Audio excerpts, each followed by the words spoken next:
Welcome to episode 74 of Pink's Picks Book Racks, commentary from a sort of retired English teacher.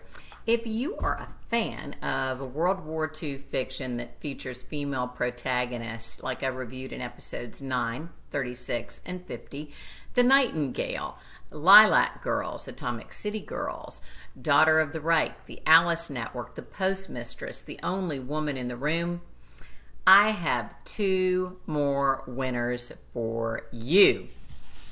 The Rose Code and The Diamond Eye, both by Kate Quinn, author of The Alice Network.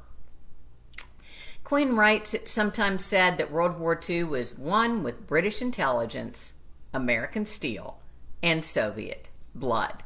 If there is truth in this assertion, the Rose Code certainly proves the former, and The Diamond Eye supports the latter." In typical Quinn style, there are dual narratives in Rose.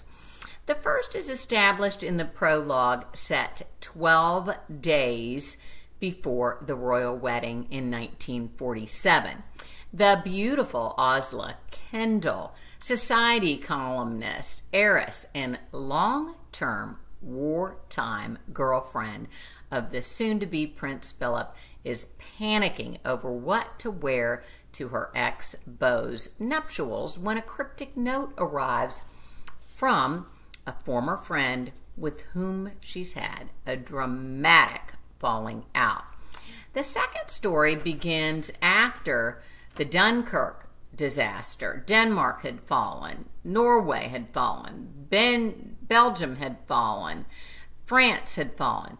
In June of 1940, when men and women were called to duty at Bletchley Park, an English estate and top secret home of World War II codebreakers. Osla is billeted with Mab Church at the Finch home. Despite daughter Beth Finch's hearing all her life that she was hopeless at most things, she is ultimately defended and befriended by her family's housemates and becomes a codebreaker herself. As the first narrative counts down to the wedding, the second story suspensefully propels forward until settings, characters, and plots collide.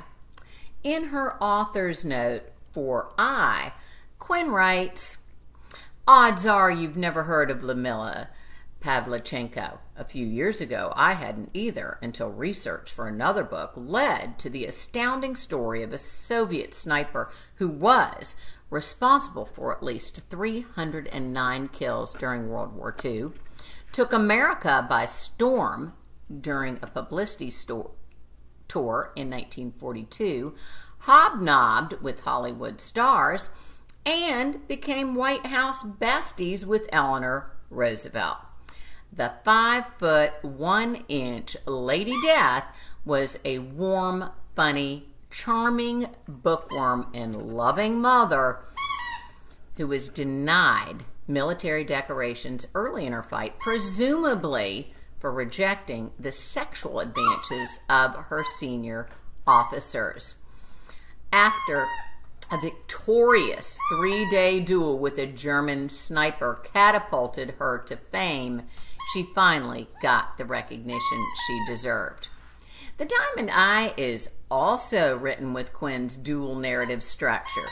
The prologue beginning in August 1942 in Washington, D.C., and Chapter 1 in Kiev in November 1937. Both plots move chronologically ahead until they satisfyingly intersect. There are so many things to love about both of these books. In I love Quinn's informative map depicting Germany's invasion of the USSR. I love the actual photos she includes from Mila's publicity tour. I loved learning that the Soviet Union was the only allied nation to employ women on the front line, with 800,000 1,000 female soldiers altogether, and 2,000 plus of those trained as sharpshooters. I love that Mila and Eleanor Roosevelt were pen pals for 15 years, eventually meeting again in 1957. In Rose, I love Quinn's inclusion of a fictional Bletchley book club, try saying that 3 times, the Mad Hatters, which provides multiple literary allusions and references. I love her vivid imagery of the era, from clothing to music to appropriate idioms. I love that her characters are either based on or are composites of historical figures, such as Kate Middleton's, now Catherine, Princess of Wales, grandmother who worked at Bletchley. In both works, I adore Quinn's use of Chekhovian stylistic devices. In Code, having 2 disparate but simultaneous conversations occurring at the same table, and in I, including a pervasive tree motif.